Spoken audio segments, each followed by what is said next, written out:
Shalom, peuple de Dieu, c'est de la part de votre humble frère dans le Seigneur, le frère Christian.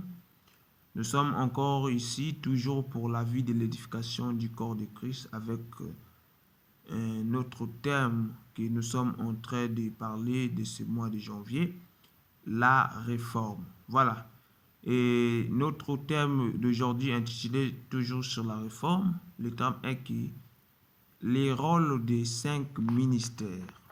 Les rôles des 5 ministères, ou quel est le rôle des 5 ministères. Je bénis toutes les bien-aimés frères et sœurs qui sont en train de me suivre maintenant. Que Dieu vous bénisse abondamment. Je demande à toutes mes bien-aimés frères et sœurs qui sont en train de me suivre que vous puissiez liker, commenter nos vidéos sur notre chaîne YouTube et diffuser cela, partager, afin que nous puissions aussi trouver la force de vous servir à chaque moment, pour que nous puissions encore avoir des bagages à travers les enseignements. Père éternel, Christ le roi, mon Dieu des armées, je recommande cet moment favorable en tes mains, mes Père de gloire. La Bible dit que c'est poussé par le Saint-Esprit que les hommes ont parlé de la part de Dieu.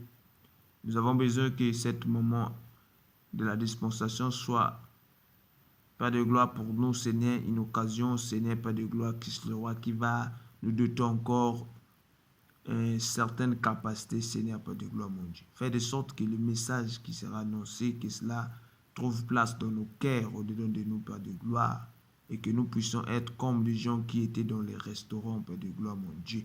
Et lorsque nous allons quitter ces messages, que nous soyons rassasiés, Père de gloire, mon Dieu des armées, agis, interviens, Père de gloire. Merci, Christ le roi, par le nom puissant de Jésus. Et nous disons tous Amen, Amen, Amen. Voilà. Sans plus tarder, nous allons prendre nos Bibles.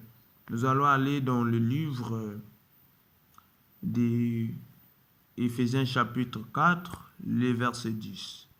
Nous allons prendre le verset 10. Voilà. Et nous allons descendre petit à petit. La parole de Dieu déclare: celui qui est descendu, c'est le même qui est monté au-dessus de tous les cieux, afin de remplir toutes choses.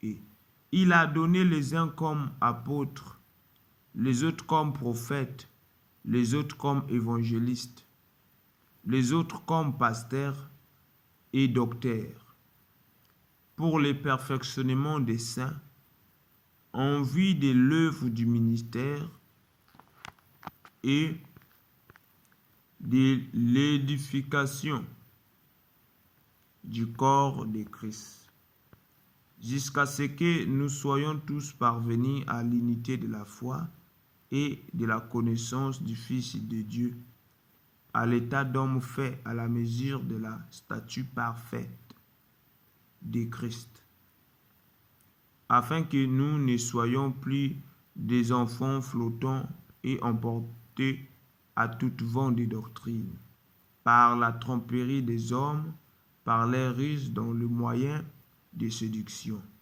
Parole du Seigneur. Voilà. Nous sommes en train de parler quel est le rôle des 5 ministères. Voilà.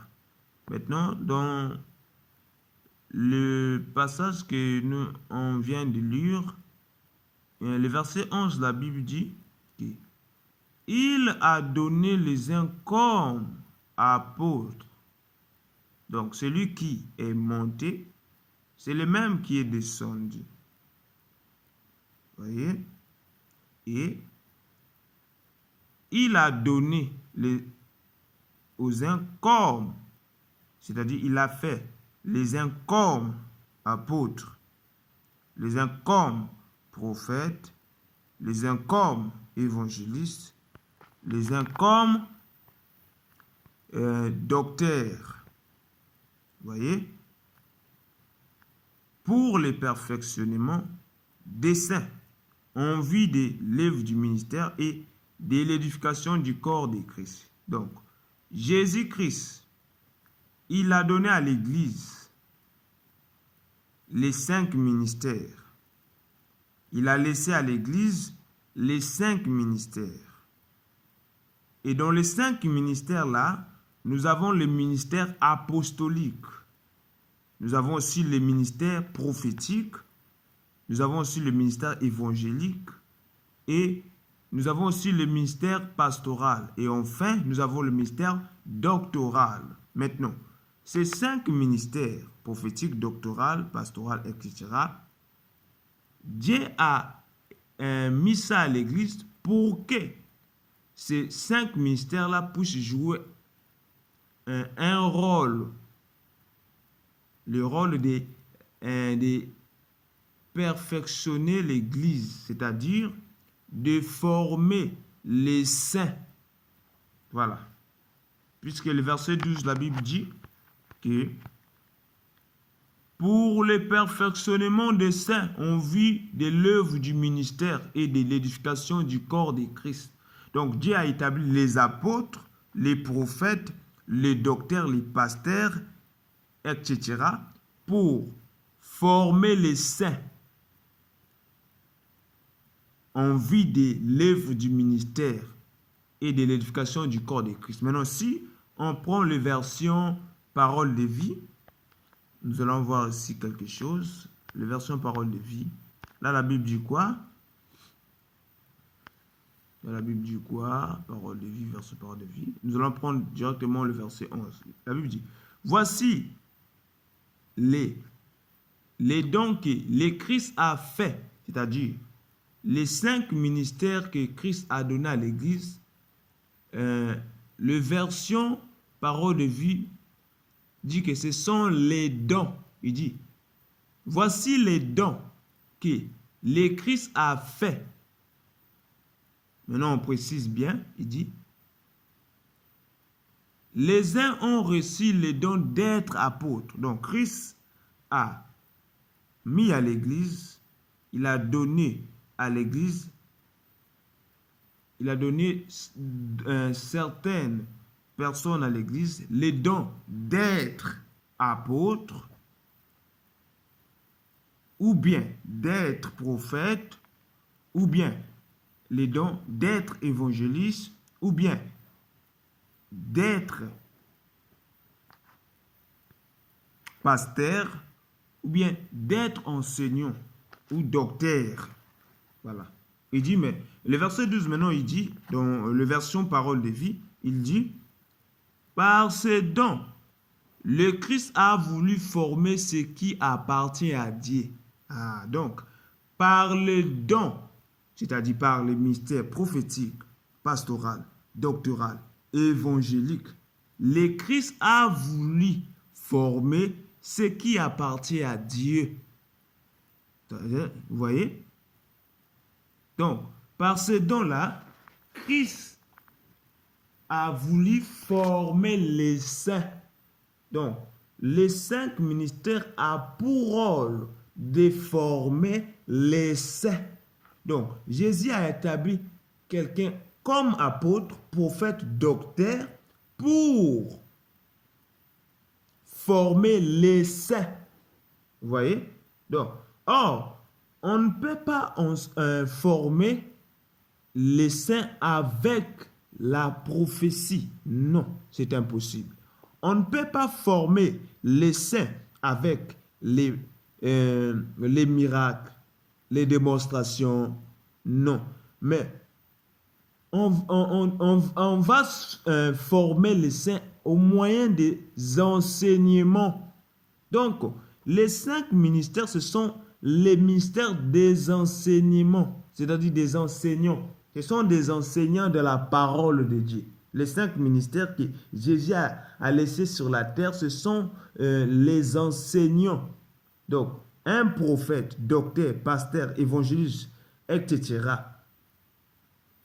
a pour rôle d'enseigner l'Église afin que l'Église de Dieu puisse avoir la maturité, afin que les peuples de Dieu, les enfants de Dieu, les chrétiens puissent atteindre le statut parfait de Christ. On ne peut pas atteindre le statut parfait de Christ au moyen des démonstrations, des miracles, des prophéties, non. Mais c'est au moyen des enseignements. Pas n'importe quel enseignement, mais au moyen des enseignements des apôtres. Parce que la Bible dit que nous sommes fondés par les enseignements des apôtres et des prophètes. Vous voyez? C'est ça. Et notre but, c'est pour remettre les choses à sa forme originelle. Remettre les choses à sa forme primitive pour que l'Église de Dieu puisse comprendre les choses que nous avons perdues depuis des millénaires, frères et sœurs. Vous voyez? Donc c'est ça, frères et sœurs. Maintenant, si nous prenons le verset 14, la Bible dit, nous allons d'abord aller dans le version du second, après nous allons revenir ici dans le version Parole de vie, le second, le verset 14, voilà, Éphésiens 4, le verset 14. La Bible dit quoi ici? La Bible dit, afin que nous ne soyons plus des enfants flottants et emportés à toute vent de doctrine, par la tromperie des hommes, par les rises dans le moyen de séduction. Vous voyez? Donc, afin que les saints, afin que les chrétiens, afin que les enfants de Dieu ne puissent pas être flottés et emportés à toute vent de doctrine. Pourquoi? Parce que les 5 ministères est là pour jouer leur rôle. Leur rôle, c'est quoi? C'est pour former les saints. Pour former les saints au moyen de quoi? Au moyen des enseignements. Et à ce stade-là, les chrétiens, les saints, vont avoir la maturité. Nous allons atteindre l'âge adulte. Et ces choses-là vont faire de sorte que nous ne puissions pas être emportés par toute vent de doctrine, par des fausses doctrines qui vont se présenter devant nous. Mais si nous ne sommes pas enseignés, si nous sommes engloutis au moyen des prophéties, des miracles, des démonstrations, on ne peut pas avoir les bagages. C'est ça, frères et sœurs. Vous voyez? Maintenant, si on prend aussi les versions, nous allons prendre les versions Parole de vie. Le verset 14, toujours Éphésiens 4, le verset 14, version Parole de vie. La Bible dit quoi ici? La Bible dit, nous ne serons plus des bébés. Donc là, on parle de bébés. Il dit, nous ne serons plus des bébés. Nous ne ressemblerons plus aux petits bateaux poussés dans tous les sens par les vagues de la mer. Nous ne serons plus emportés de tous les côtés par le vent des idées fausses. Vous voyez? Vous voyez? On ne peut plus être emporté par de fausses idées. Parce que là, nous sommes enseignés. Vous voyez? Donc, c'est ça le rôle des 5 ministères. Si quelqu'un se nomme apôtre, prophète et qui ne joue pas son rôle étant apôtre, étant prophète pour enseigner, pour former les saints, nous sommes en train de taper à côté. Et Jésus va dire, je t'ai jamais connu. Vous voyez, frères et sœurs? Donc, attention l'Église de Dieu. Attention l'Église de Dieu. Aujourd'hui, nous sommes en train de voir, il y a des gens qui sont à l'Église, qui a fait 4 ans à l'Église, mais il n'est plus, c'est-à-dire qu'il n'est pas enseigné. Il n'a pas de bagage spirituel. Pourquoi? Parce que on est en train de nous embarquer par des prophéties. On est en train de nous conduire au moyen des prophéties. On ne peut pas conduire l'Église. On ne peut pas guider l'Église au moyen des prophéties, au moyen des démonstrations, des choses que nous sommes en train de voir aujourd'hui. Vous voyez? Les prophéties, les miracles, c'est pas mauvais, c'est bien. Mais les choses-là, il faut que nous puissions faire cela avec l'ordre. Sinon, nous allons détruire l'Église. Et la Bible dit que celui qui détruit les temples de Dieu, Dieu le détruira. L'Église, en réalité, c'est le temple de Dieu. La Bible dit que vous êtes les temples de Dieu. Donc, le fait de détruire les peuples de les temples de Dieu que nous sommes en train de détruire. Et Dieu va nous détruire, peuple de Dieu. Voilà. Notre but, c'est de remettre les choses à sa forme originelle. C'est pour cette raison que nous sommes en train de parler de la réforme. Likez beaucoup, commentez beaucoup, afin que nous puissions encore trouver la force de vous servir encore. Soyez bénis. Ciao.